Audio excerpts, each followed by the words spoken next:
Hello everyone, मैं विनोद तिवारी आज आप सबको त्रिकोणमिति पढ़ाने चल रहा हूँ। ये क्लास 10th और 12th दोनों के बच्चों के लिए बहुत ही इम्पोर्टेंट होता है। तो जो बच्चे बोर्ड एग्जाम की तैयारी कर रहे हैं वो लोग इस वीडियो को ध्यान से देखें और समझने का प्रयास करें। तो आज का टॉपिक है हमारा त्रिकोणमिति। त्रिकोणमिति में हम सबसे पहले समझते हैं त्रिकोणमिति अनुपात क्या होता है। त्रिकोणमिति अनुपात हमारा होता है, हमने लिखा है त्रिकोणमिति अनुपात समकोण त्रिभुज की भुजाओं के समकोण त्रिभुज में, मतलब ऐसा त्रिभुज होना चाहिए जो उसकी समकोण हो और उसकी भुजाओं में बने न्यून कोण के सापेक्ष अनुपात को, मतलब जो समकोण त्रिभुज होता है क्या होता है, एक समकोण त्रिभुज होता है, समकोण त्रिभुज हो और उसमें एक एंगल जो हो 90 डिग्री, ये समकोण त्रिभुज बना। समकोण त्रिभुज बनने के बाद इनकी भुजाओं में जो अनुपात होता है, ये साइड और ये साइड, फर्स्ट सेकंड थर्ड, तीन साइड। तो समकोण त्रिभुज की भुजाओं के समकोण में बने न्यून कोणों के सापेक्ष, तो न्यून कोण हमारे कौन कौन से हैं, ये और ये दो न्यून कोण है हमारे, ये एंगल और ये एंगल। तो ये दो न्यून कोण है, न्यून कोणों के सापेक्ष अनुपात को हम त्रिकोणमिति अनुपात कहते हैं। तो जो अनुपात होता है उनका वो हमारा होता है त्रिकोणमिति अनुपात। एक बार ध्यान से पढ़ते हैं, लिखा है समकोण त्रिभुज की भुजाओं के समकोण त्रिभुज में बने न्यून कोण के सापेक्ष अनुपात को त्रिकोणमिति अनुपात कहते हैं। अब त्रिकोणमिति अनुपात क्या है उसके बारे में हमने समझ लिया कि इन कोणों के जो अनुपात निकलेंगे उसे हम क्या कहेंगे, त्रिकोणमिति अनुपात। अब हमें अगला टॉपिक है हमारा, यदि किसी समकोण त्रिभुज का एक न्यून कोण थीटा है, क्या है, कोई न्यून कोण है जो वो थीटा है, तो न्यून कोण की सम्मुख भुजा, सामने की भुजा, जो सम्मुख भुजा उसकी सामने की भुजा होती है, सम्मुख भुजा को लंब समकोण के सम्मुख भुजा, मतलब जो राइट एंगल बनाएगा उसकी सम्मुख भुजा को कर्ण तथा अन्य तीसरी भुजा को हम आधार कहते हैं। मतलब जो हमारा ट्रायंगल होता है, त्रिभुज होता है, उसमें जो 90 अंश का कोण बनता है, 90 अंश का कोण जो बनाएगा, ये हमारा 90 अंश का एंगल है। अब इसकी जो सम्मुख भुजा होगी, इसके सामने की भुजा, ये वाला एंगल, ये साइड क्या होगा, हमारा कर्ण होगा। अगर हमारा न्यून कोण थीटा है,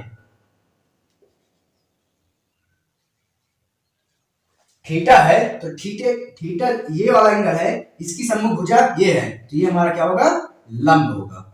क्या होगा, लंब होगा। थीटा लिखा है ना, सम्मुख भुजा को लंब कहते हैं, तो न्यून कोण की सम्मुख भुजा को हम क्या कहते हैं, लंब कहते हैं। और बची तीसरी भुजा जो है हमारी, वो क्या होगा, आधार। क्या होगा, आधार।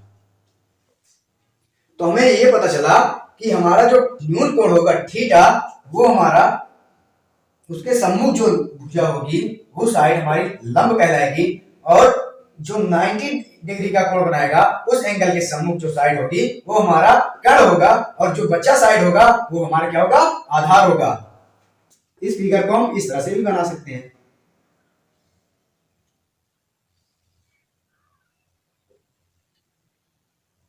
ए बी सी बी 90 डिग्री, कोण ए थीटा। तो यहां पर हमारा लंब क्या होगा, बीसी भुजा क्या होगी, हमारी लंब होगी। लंब हमारा क्या होगा, बीसी, और कर्ण तो वही भुजा रहेगा, एसी भुजा, एसी साइड इज 90 डिग्री, और हमारा आधार क्या होगा, जो साइड बचेगा वो हमारा आधार। तो लंब कर्ण आधार पहचानने का तरीका क्या होता है, जो न्यून कोण दिया गया है उसके साइड जो न्यून कोण होते हैं, अगर कोई भी न्यून कोण दिया जाएगा तो उसकी सम्मुख भुजा जो होगी वो लंब होगी उसके, और 90 डिग्री का एंगल जो बनाएगा उसकी सम्मुख भुजा जो होगी कर्ण होगी, और थीटा क्या होगा, आधार जो होगा हमारा तीसरी साइड, थीटा के जस्ट बगल वाली साइड क्या होता है, हमारा आधार। मतलब जिससे थीटा और कर्ण टच करेंगे वो साइड हमारी क्या होती है, आधार होती है। ठीक। अब देखें त्रिकोणमितीय अनुपात के बारे में समझते हैं। त्रिकोणमितीय अनुपात होता क्या है इसके बारे में। ये लिखा है त्रिकोणमितीय अनुपात। त्रिकोणमितीय अनुपात जो है हमारा समकोण त्रिभुज की भुजाओं के समकोण में बने न्यून कोणों के सापेक्ष अनुपात को हम त्रिकोणमितीय अनुपात कहते हैं। तो त्रिकोणमितीय अनुपात को 6 भागों में बांटा गया है। त्रिकोणमितीय अनुपात को 6 भागों में बांटा गया है। कितने भागों में बांटा गया है? 6 भागों में बांटा गया है। First sine theta, second cos theta, third tan theta, fourth cot theta, fifth sec theta और सिक्स कॉसेक थीटा। ये थीटा हमारा एंगल होगा, ठीक। तो sine theta, cos theta, tan theta, cot theta, sec theta, cosec theta, इस तरह से हमारे ये 6 त्रिकोणमितीय अनुपात हैं। तो इनको हम अनुपात के रूप में कैसे रखेंगे? जैसे थीटा है, इनका अनुपात क्या होगा, इस पेज पे हम इनको देखते हैं। जैसे ये हमारा ट्रायंगल है, क्या है? ट्रायंगल है, त्रिभुज है हमारा। त्रिभुज हमारा क्या है? ये 90 डिग्री का है और इसका नाम ABC है। क्या है? त्रिभुज का नाम क्या है? ABC। तो ये हमारा होगा जो 90 डिग्री का होगा, 90 डिग्री के लिए 90 डिग्री का ये एंगल है। इसके लिए ये कर्ण निश्चित है। अगर हम एंगल C देखें या एंगल B देखें, एंगल B तो 90 डिग्री है, एंगल C और A ये हमारे दो न्यून कोण है। क्या है? एंगल A और C हमारे दो न्यून कोण है। तो C के लिए हम देखते हैं, C के लिए हमारा एंगल क्या है? ये एंगल C के लिए ये हमारा लंब है। एंगल C के लिए क्या है? ये हमारा लंब है और ये हमारा आधार है, ठीक। एंगल C के लिए लंब हमारा AB है और आधार हमारा जो है BC है। तो कर्ण तो निश्चित होता है, लंब और आधार चेंज होते हैं किसके अनुसार? न्यून कोण के अनुसार। साइन A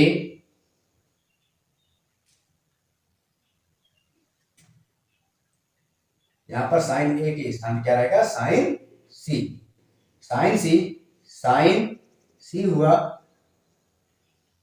या साइन A हुआ। क्या हुआ? साइन A हुआ। यहां पर हम केवल साइन ना तो A लिखेंगे ना तो B लिखेंगे, केवल साइन थीटा का यूज कर लेते हैं, ठीक। एक बेसिक फार्मूले को क्वेश्चन में हम बताएंगे कैसे इसको देखते हैं। तो साइन थीटा मानकर हम लिखते हैं sine theta, cos theta, tan theta, cot theta, sec theta, cosec theta, ये देते हैं। साइन थीटा हमारा होता है लंब बटे कर्ण। क्या होता है? लंब बटे कर्ण। कॉस थीटा हमारा होता है आधार बटे कर्ण। क्या होता है? आधार बटे कर्ण। टैन थीटा होता है लंब बटे आधार, लंब बटे आधार, लंब बटे आधार। और कॉट थीटा होता है आधार बटे लंब, आधार बटे लंब, कर्ण बटे सेक थीटा होता है हमारा कर्ण अपान आधार और कॉसेक थीटा होता है कर्ण बटे लंब। इसे हम लिखेंगे साइन थीटा का मान लंब बटे कर्ण, कॉस थीटा का मान आधार बटे कर्ण, टैन थीटा का मान लंब बटे आधार, कॉट थीटा का मान आधार बटे लंब, सेक थीटा का मान कर्ण बटे आधार, कॉसेक थीटा का मान कर्ण बटे लंब। ये हमारे त्रिकोणमितीय अनुपात होते हैं।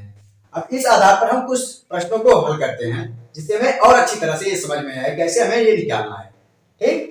तो इस पर हम कुछ सवाल सॉल्व करते हैं। चलो देखते हैं।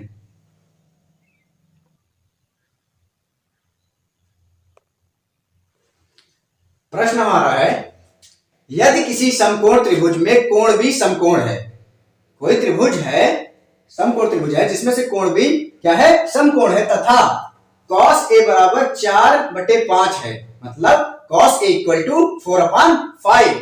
तो cot a का मान बताइए। क्या बताना है हमें? cot a का मान बताना है। तो सबसे पहले हम ट्रायंगल बनाएंगे। ट्रायंगल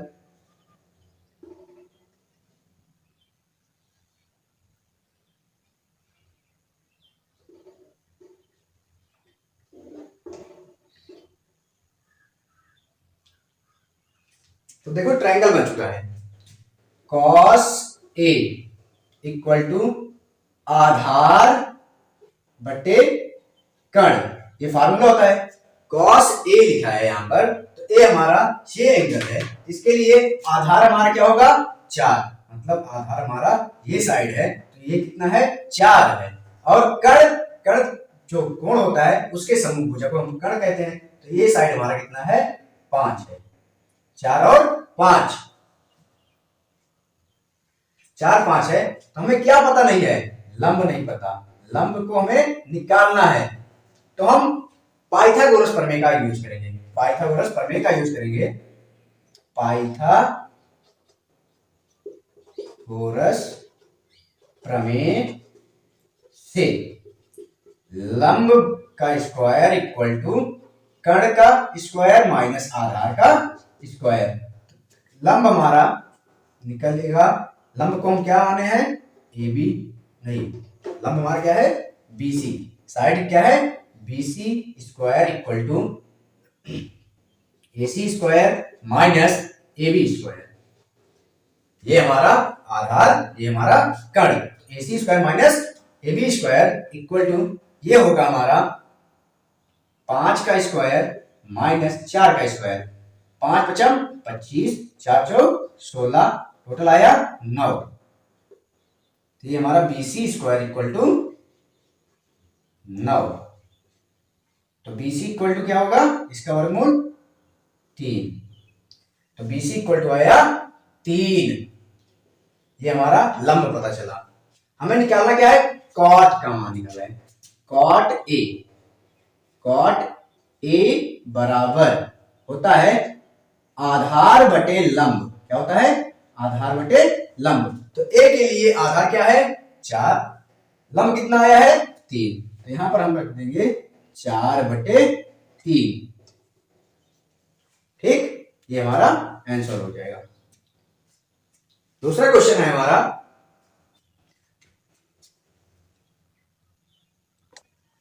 दूसरा प्रश्न है हमारा, यदि किसी समकोण त्रिभुज में कोण भी समकोण है तथा साइन सी बराबर 6/10, साइन सी इक्वल टू 6/10 है, तो कॉट ए प्लस tan सी का मान बताइए। कॉट ए प्लस tan सी का मान निकालना है। तो सबसे पहले हम ट्रायंगल बनाएंगे, क्योंकि हमारा ट्रायंगल में जो राइट एंगल है वो क्या है, बी है। तो ये हमारा ट्रायंगल बना। ट्रायंगल के लिए ये angle B, A B C, ये हमारा हाइपोटेनियस मतलब कर्ण है। क्या है, कर्ण। ये हमारा कोण सी के लिए, ये एंगल के लिए लंब क्या होगा, इस एंगल के लिए लंब इसकी सम्मुख भुजा ए बी होगी। ए बी कितना है, ए बी है 6, और कर्ण जो है हमारा वो कितना है, 10। सी एंगल के लिए देखो यहां पर लिखा है साइन सी, सी एंगल का सम्मुख भुजा कौन सा है, ए बी। ए बी कितना है, 6 सेंटीमीटर। और इसके लिए कर्ण जो कोण बी है, समकोण है, समकोण के सम्मुख भुजा कर्ण होता है, तो कर्ण हमारा कितना है, 10, क्योंकि साइन थीटा इक्वल टू क्या होता है, लंब अपान कर्ण। यही तो होता है ना, लंब अपान कर्ण। साइन थीटा इक्वल टू लंब बटे कर्ण। तो 6 और 10, हमें क्या नहीं पता, आधार मतलब ए बी भुजा नहीं पता। कौन सी भुजा नहीं पता है, बी से सी तक की दूरी, बी से सी तक की दूरी B C equal to under root A C का स्क्वायर माइनस ए बी का स्क्वायर। तो ये हो जाएगा 10 का स्क्वायर माइनस 6 का स्क्वायर, 100 माइनस 36 √64 8। ये हमारा आया BC। BC बराबर 8। BC बराबर 8 आया है, तो BC बराबर 8। यहां पर लिखा है हमें निकालना है tan A और tan cot A और tan C का मान। सबसे पहले हम लिख लेंगे cot A क्या है, cot A plus tan C। tan C तो cot A ये होता है हमारा आधार बटे लंब, प्लस ये होता है हमारा लंब बटे आधार।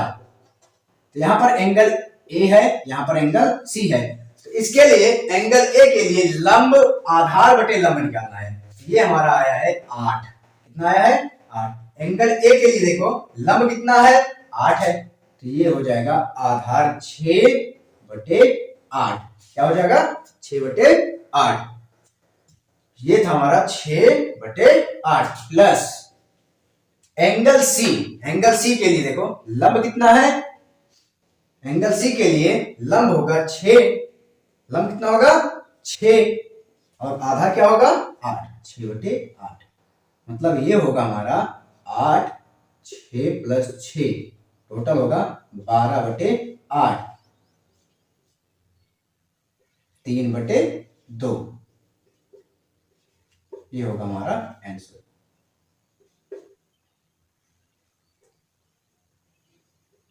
6 6 12 बटे 8 बराबर कट कर देंगे तो 3 चौक 12 4 तिहाई 12 4 दूनी 8। ये हो जाएगा हमारा 3 बटे 2। क्वेश्चन नंबर 3 है, लिखा है क्वेश्चन नंबर 3, यदि cos थीटा इक्वल टू √3/2 है तो sec थीटा का मान बताइए। तो लिखा है यहां पर क्या cos थीटा और sec थीटा, मतलब cos थीटा बराबर पता है, हमें sec थीटा का मान बताना है। तो cos थीटा बराबर क्या होता है, cos थीटा बराबर होता है आधार बटे कर्ण। क्या होता है आधार बटे कर्ण। आधार बटे कर्ण, आधार कितना है और कर्ण कितना है, ये यहां से इसका वैल्यू कितना है √3 बटे 2। मतलब ये हमारा √3 जो है आधार है और 2 जो है हमारा लंब है। क्या है लंब है। तो हम लिख सकते हैं sec थीटा बराबर कर्ण बटे आधार। कर्ण बटे आधार, तो कर्ण ये कर्ण है, 2 क्या है कर्ण है, तो कर्ण बटे आधार ये हो जाएगा 2 बटे √3 आंसर। या इसे इस प्रकार से भी कर सकते हैं, हम जानते हैं कि sec theta equal to 1 upon cos theta. तो cos थीटा ये हम लिखे 1 अपान √3/2। ये 2 ऊपर गया तो ये बना 2 अपान √3। ठीक, तो इस प्रकार से हम इस क्वेश्चन को सॉल्व कर सकते हैं। तो जो तरीका तुम्हें समझ में आ जाए उसी तरीके से इस क्वेश्चन को सॉल्व कर लेना, चाहे लंब कर्ण आधार के बेस पे आप सॉल्व करें, चाहे इस तरीके से सॉल्व करें, दोनों ही तरीका ठीक है। ठीक, अगला क्वेश्चन बनाते हैं हम, फोर्थ क्वेश्चन, क्वेश्चन नंबर 4। लिखा है यदि sin a बराबर 1/2 तो sec a का मान बताइए। हमें sec a का मान निकालना है। देखो ये होता है हमारा sin a इक्वल टू लंब बटे कर्ण, तो 1/2 ट्रायंगल बना, ये 2 है, ये 1 है और ये हमें नहीं पता, तो निकालेंगे तो ये हमें हमारा आएगा आधार बराबर √ में 2 का स्क्वायर माइनस 1 का स्क्वायर, तो 2 दूनी 4 माइनस 1 बचेगा हमारा √3। आधार हमारा क्या होगा 3। तो sec a बराबर कर्ण बटे आधार। कर्ण हमारा है 2, आधार हमारा है √3। ये हो सकता है हमारा आंसर। ठीक, हो सकता है इस तरीके से। और दूसरा तरीका होता है साइन ए बराबर 1/2। तो साइन ए 1/2, साइन ए बराबर 1/2 होता है साइन 30 डिग्री का। कितने? 30। तो साइन 30 अंश बराबर 1/2। तो ये हो जाएगा ए बराबर 30 अंश। तो सेक ए इक्वल टू ए का वैल्यू 30 अंश। तो ये हो जाएगा हमारा सेक 30 अंश का मान √3/2। तो ये तरीका आपके लिए हो सकता है, लेकिन अभी हमने ये सिखाया नहीं है, क्योंकि जब तक हम टेबल आप सबको सिखाएंगे नहीं, ए 30 अंश का मान क्या होता है, 35 अंश, 40 अंश, 45 अंश, ऐसे जब तक हम आपको सिखाएंगे नहीं तब तक आप ये यूज नहीं कर सकते। इसलिए आप यही रूल यूज कर सकते हैं। जब तक आप 30 डिग्री, 45 डिग्री, 60 डिग्री, 90 डिग्री का वैल्यू पता नहीं होगा तब तक आप इस फार्मूले का यूज नहीं कर सकते। इसलिए आप तब तक यही रूल अपनाएंगे। अब आपको हम टेबल सिखाएंगे 0 डिग्री, 30 डिग्री, 45 डिग्री, 60 डिग्री और 90 डिग्री की वैलिडिटी टेबल में क्या होती है, वैल्यू क्या होता है। ठीक, अगर आप सबको हमारा ये वीडियो पसंद आया है तो लाइक करें, शेयर करें, कमेंट करें, और हमारे चैनल पर नए आए हैं तो हमारे चैनल को सब्सक्राइब करें और बेल आइकन का दबाएं। धन्यवाद।